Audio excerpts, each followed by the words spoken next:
Hey, ladies and gentlemen, welcome again to a wonderful and exciting interview. I'm here with the beautiful and talented Chriselle. Hello, Chris. Oh, hi. Thank you so much. So nice to see you, Cinnamon, and connect here. Thank you for having me. Absolutely. Thanks for joining us. And so please tell our viewers your story. Where are you from? Well, I'm originally from Los Angeles, but I have not lived in the West Coast for 20 years. I actually moved away from Southern California after my undergrad years to Boston, and then moved to New York City, where I most recently lived for 11 years. So I actually consider myself more of a New Yorker. And then I recently, well, it's not even recent anymore, but a year ago, I quit everything and moved to London to pursue that dream of living in London. So tell me about this quit everything and move to London. What does that Yeah. mean? What did that entail?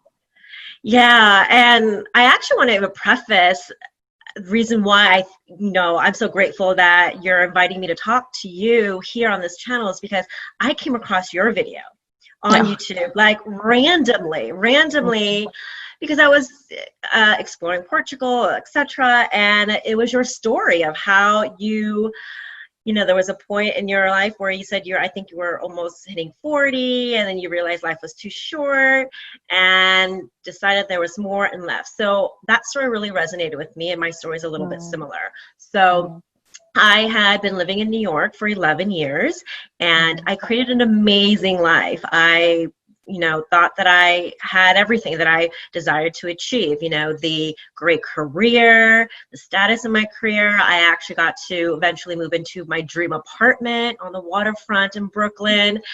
And I was starting to travel more, all these things that I thought I wanted as a definition of success. Cinnamon, but I love the way you're nodding here with me because you resonate, because I resonated with your story. I had a pivotal moment about a year ago, no, I guess 2 years now, because I had already moved to London, but I was coming back from a weekend in Paris, and I was in a cab ride headed back to my apartment in Williamsburg, and I was looking at the New York skyline. And every other time, Simon, I tell you, I saw the New York skyline, I was always in awe of its magical beauty, that this incredible, iconic city was my city that I adopted. But that day, I kid you not, I had tears rolling down my face. Oh, wow. I had no idea why I was all of a sudden crying. And then I realized in that gut moment that I was not supposed to be back in the United States. I had this overwhelming sensation and realization that I was supposed to be back in Europe. And I remembered I had this 20-year fixation with London. It was even before I stepped foot in London. I was always fascinated with its culture, its beauty, its history. And I won't get into too many details here, but I had multiple attempts to try to move to London in my previous years. And I actually had moved to New York by way of Boston, because at that time, I couldn't figure out a way to move to London from Boston. So I needed a bigger city than Boston. So in that moment, Cinnamon, I realized that life is too short. If I'm having this emotional reaction, and while I'm not young 20s anymore, like you, I felt like I still had like more than half of my life left. And, I'm lucky per se in the sense that I was able to make a selfish decision. I'm not married. I don't have children. So I know this decision would have been a lot harder, but I realized if I'm still don't have to worry about anybody else by myself, I realized that life is so much more than what everyone else defined as success. And girl, I knew that, and especially what was happening in that life. I had a cousin that passed away very abruptly at a young age of 42. That life is too short. It's not guaranteed for anyone, right? You could be Kobe Bryant, and you don't know if you have tomorrow. And so I knew that I could no longer, I describe it as my life was in cruise control. My life was just too comfortable. And I knew that if I wanted to make the most out of this one precious life that we had left, we have that I want to, pursue every dream that I've ever wanted to pursue. Even if I fail at it, I'm going to try it. And that's what made me just quit everything. But I didn't just go in the next day and quit my job. I vowed to myself that I would spend a year. And I did exactly 1 year to the date. I was trying to get a sponsorship, didn't get sponsorship yet. And I decided by that time, after a year of research and planning, if I don't get a sponsorship, I'm just going to go and figure it out. So when you say sponsorship, do you mean sponsorship to go to London? Yes. At the time, I was spending a year interviewing with some agencies because I work in the digital marketing world. Recently made a pivot in my career, but I was interviewing with international companies to sponsor. But this might be interesting for some people considering moving to England, but Brexit just happened. But because of the Brexit political situation, it became a lot more challenging for expats to get a sponsorship, and unless you did, I was told, intertransfer companies. So if you were already working for like an international multinational company, like I was trying to get an interview with Louis Vuitton, and they said we're only transferring our employees that work for a company and want to travel abroad, as opposed to hiring someone new to sponsor to work abroad. And let me just make it clear for anyone who is listening to this interview and not quite clear what sponsorship means. So in order for you to go to another country, typically you need whatever visa. And if you need a work visa, you need a corporation to sponsor you to be able to go in that corporation and work. So when she says sponsor, that's what Chris means, just in case anyone is unclear about that. So you were looking for a company to hire you in London, and then that didn't happen, and you were just like, okay, what? Yeah. Well, yes, I was very close. I actually came really, really close to this one great social media agency who basically told me, you're too expensive, which was another very common thing that I came across. I didn't realize this, but we want to consider sponsoring you. And so they asked me all these questions, and I was now linked in back to their HR department. And then, just like in dating, they ghosted me. Oh, So they courted me, all the way up to, okay, let's talk sponsorship. What type of sponsorship do you need, etc.? What's your salary? All this information. And then, they kind of ghosted me. And by that time, I was coming to my 1 year mark, and I was kind of banking on this sponsorship. And I decided, you know what? I'm this close. I just got to go. I got to go, because I don't know if I stay here, how much time is going to pass. And it's not that my window of opportunity would have been missed, but every inch of my body was like ready to go. And I'm the type of person that I just figure shit out. I was like, I will figure it out. Right. And so when you put the 1 year deadline for yourself, what did you do to prepare? So did you cut back on expenses to save, or what is it that you did within that year to kind of prepare for the move? Great question. It's actually, what I did is a method that I use to actually take a leap of faith on anything that I want, is I set a date, both internally and on my diary, where I can visually see it, and I work backwards. It's like, if you're in marketing and there's a product launch or campaign launch, you set a date and you work backwards to plan every single detail. And so those details, once I set a date, everything from connecting with people within my network to introduce me to people they knew within companies abroad in London, to help introduce me to get interviews. I did my own research and found this long list of sponsorship companies on the UK government visa site. So that was very, very important. I realized a little bit later in my research is that because getting a sponsorship is very difficult, there's actually a list of companies that are already registered to sponsor. So these are companies already invested. So it's easier if you're looking for sponsorships to try to interview and get opportunities there as opposed to blindly looking at another company.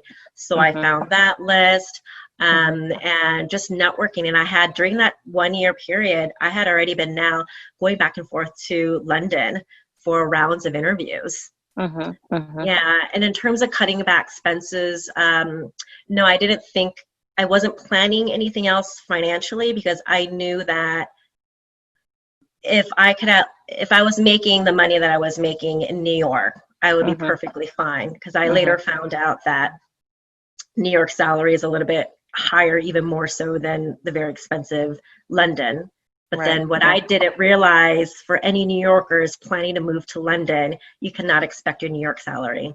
I was told 99% of the time, like, you're too expensive, like, we can't afford you. It was because I was asking for New York salary. And I'm sure you know, many other people who may have had this transition to a different country have experienced this as well. Like, you have to understand the the living standards within of that country. And so what type of research, you did visit London, several times. What type of research did you do to decide this is definitely where I want to live? Yeah. Well, I didn't plan to do a lot of research to know in my heart, Cinnamon, that this is where I want to live, because as I mentioned, it was just, I don't know what it was. It's my fixation, my love affair with London. I do remember when I first visited London, when I was sent on a work trip from Boston, and I was on this bridge overlooking the Thames River, and I fell in love. I called my mother and I was like, Mom, I'm in love. I'm in love with this city. And so it was that. But to maybe help you answer, I did do a little bit of research on like what areas of London, because London is a big city. Yeah.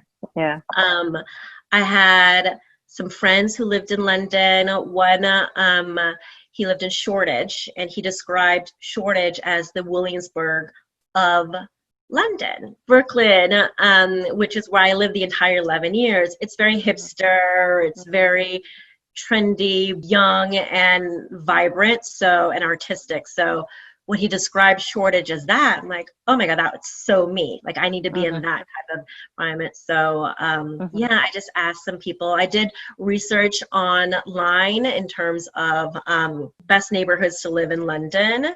And because London is so big, just like lots of different areas, each neighborhood has its own unique flavor, nuance, and energy, right? And so, I wasn't a young mother, I don't have children, so I still wanted that kind of fast-paced, high energy with diversity and all of that.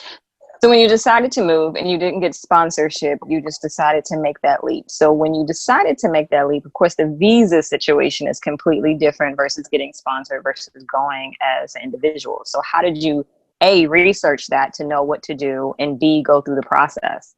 Yes, good question. So I was very lucky that literally 2 weeks before I took that leap of faith to just leave for London, a mutual friend introduced me to someone else in London who was a recipient of the Tech Nation Tier 1 visa. So Are you familiar? Not at all. No, it's okay. I just don't want to repeat anything you may know, but the Tier 1 Tech visa is this prestigious visa. So Tier 1s are a little bit more prestigious visas that individuals can apply for based on certain industries. So they have Tier 1 visa for technology, digital tech, music, etc., all these different industries. And my friend introduced me to a woman who was a recipient of it for a digital tech visa. And when she introduced me, I was very lucky. So I really feel that when you're entertaining the idea of moving abroad, even if you don't know a single person there, always network in advance, because there are incredible people who will link you up with other people and doors and opportunities open up. And when she met with me, amazing woman, and she's like, your background, everything that you just spoke of, you would be a great candidate for this Tech Nation visa. So she was so gracious and basically mentored me through the entire application process. Like, when I say mentor, this is how much I really respect and appreciate. She read through my essay or statement, and you have to even explain in detail, like, what innovation are you going to bring? It's not just you regurgitate your resume. Because this was a tier 1 visa, it's like, what innovation are you going to bring? What impact are you going to have in our digital technology industry in the United Kingdom? Like, it was very detailed. And so she walked me through the entire process, and I applied, and unfortunately I didn't get the visa. And the explanation from the reviewing body, because it's not the government that actually reviews a tier 1 visa. Yeah, so you apply through the Home Office, which is the UK government visa processing body, but the tier 1 visas then it gets transferred to the reviewing bodies, the heads of these different bodies of industries that they have these tier 1 visas for, and they only have it available for like 150 approved applicants a year. So very, very limited. And so these people who review it are said innovators or notable people in the tech industry or whatever industry in UK. And so when they reviewed it, I didn't get passed, and their argument was that while I was a highly qualified digital marketer, I didn't show any innovation, they said. And what I realized is because while I strongly believe through my years of experience and what I showed, I did bring innovation in my, past company. But what this tier 1 visa is, anyone who is applying for it, what they are looking for in UK is, people who have started innovative businesses that are really changing the game of a specific industry and how that can further advance the UK economy within that industry. And unfortunately for me, I couldn't show that, but I did go through the appeal process just to go apply for it, and still don't get it. Now, did you apply for your visa before you left, or did you apply while you were already in London? I applied for it while I was in London, because this visa, you could do it both ways, while you are in your home country or while you are in the UK. Okay, so that visa didn't work out. And so you said, okay, I still have to be here legally. So then you had to find a different visa to apply for. Exactly. Yeah. Okay. So, I was in London just on my passport. And as a US citizen, you can be in the UK for 6 months. And my 6 months was coming up. I was looking into my alternative. And the alternative was that I had met another amazing new connection. And she's now a dear friend, but she owns a small but growing business in the US, and she was applying to open up her subsidiary in the UK. And we were talking about potentially, maybe I can sponsor you because I do need digital marketing help. And that didn't go through, only because she had just gotten her company approved as a subsidiary in the UK, and they need to believe history before bringing anyone over. And so how did you decide what visa you would apply for next? So that's a very interesting question. So at this point, I feel that my opportunities of trying to move to London, the windows of opportunity for the visas are very limited now. And something very interesting happened. And that was another reason why I came across your video, is that now I'm actually in the process of trying to move to Lisbon. And that's how we met. And that's how we met. Yeah. But I truly believe, Cinnamon, that my life motto has always been everything happens for a reason. Mm-hmm. Everything. And some people may think of, me not getting these 2 visas is a failure. Mm-hmm. And, I will admit, for a hot second, I did feel like, is my London dream shattered?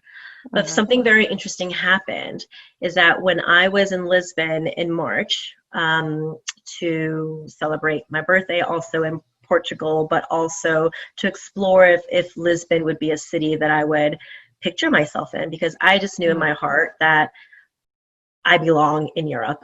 Like my time in the US has expired.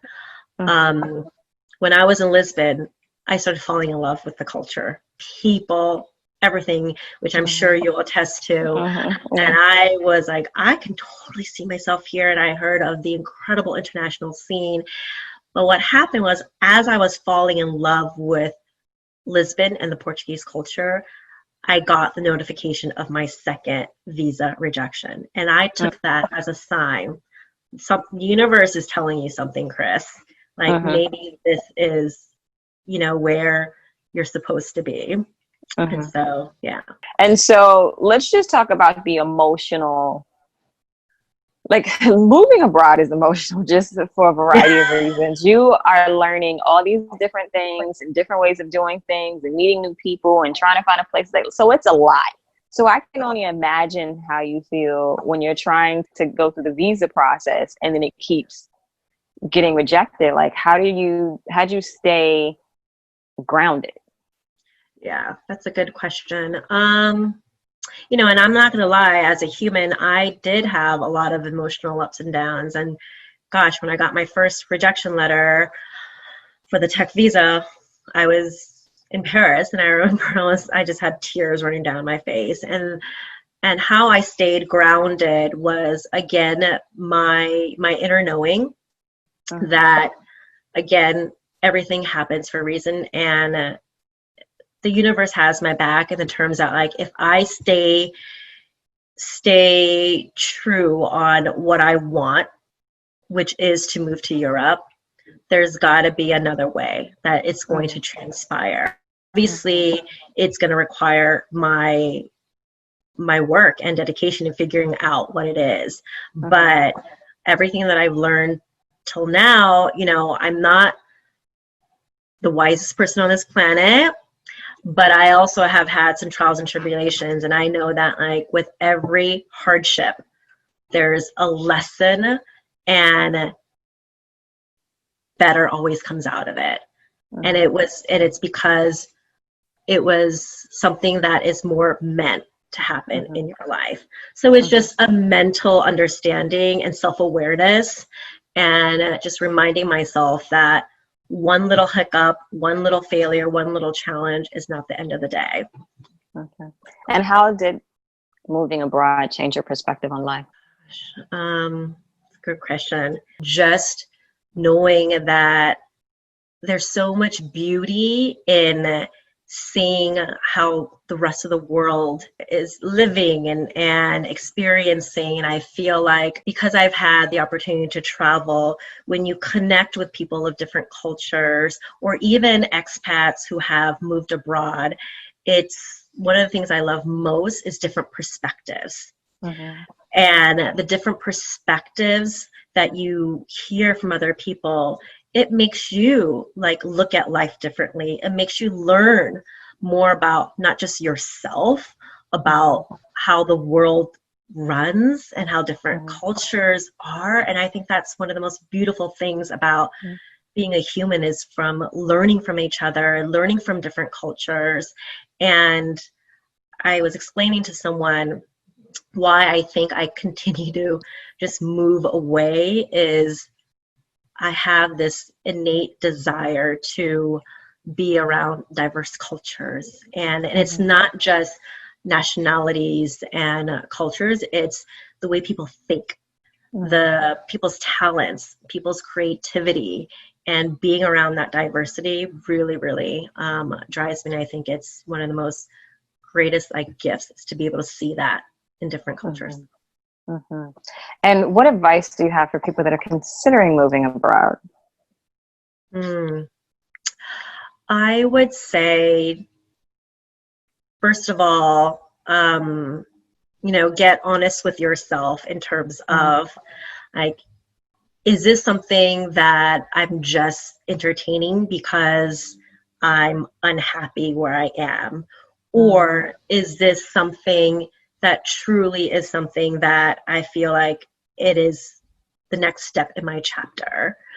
Just being really honest with yourself, because I feel like, and I've been there, I've made decisions in my life, not really from a centered place of knowing that this is what I really want out of life, as opposed to being conditioned to think that I should be going after this, or as an escape mechanism, don't think of moving abroad as running away from your situation here.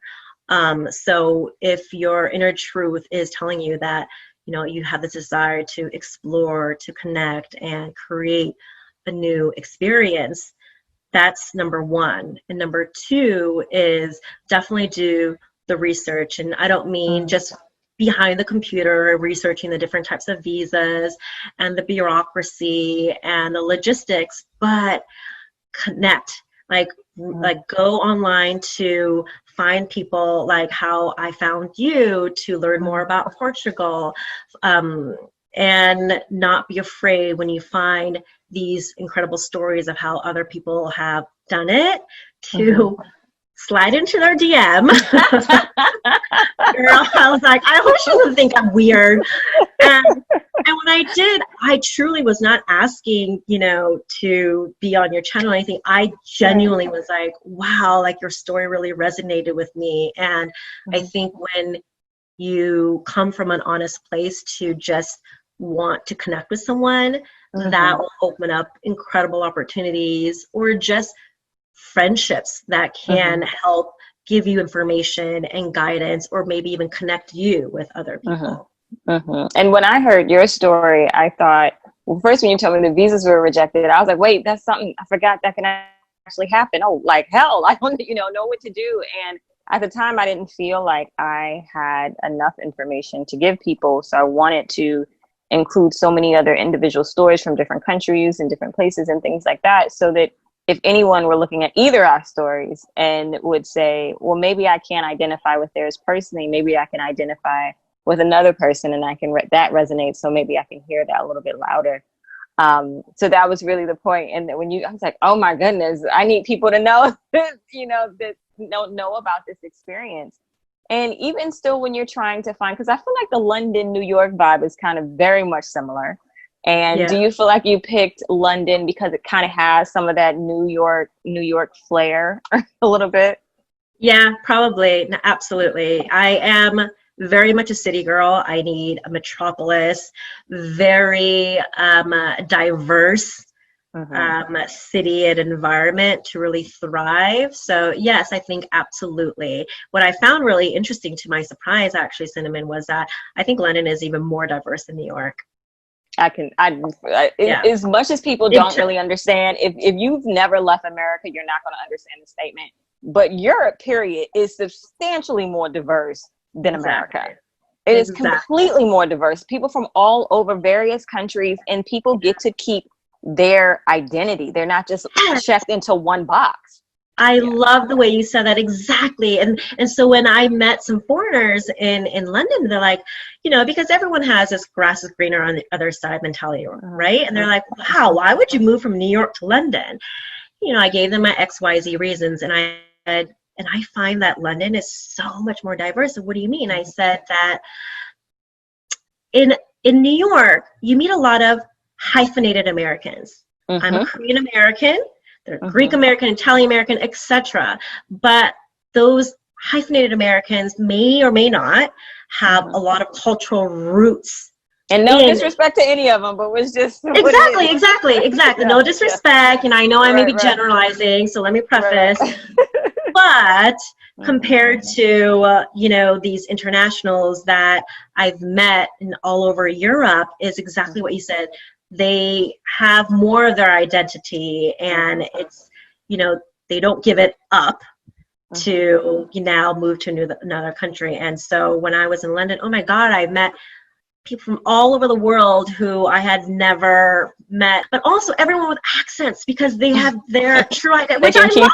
And it's interesting because I'm going to get so much flack from this from people, but it's usually from people who haven't traveled. If you haven't traveled, it's really hard to understand that how America will force you into this box that you're either Asian, Latino, Black, white. That's it, And so when people can be in a country and completely have their ethnicity, completely have a different, nationality, you get to experience different cultures in a way that you can't. It's hard to do when you're forced to assimilate. You're exactly right. I mean, it boils down to taking standardized tests, right? Or polling everything is like you are ticking a box. Are you Asian? Are you XYZ? Yeah. So yeah, I totally agree with you on that. Well, you have been very helpful and enjoyed the interview. I want to thank you so much for taking the time to talk to us today. Thank you so much for having me, Cinnamon. Thank you, ladies and gentlemen. Chriselle. Thanks for joining us.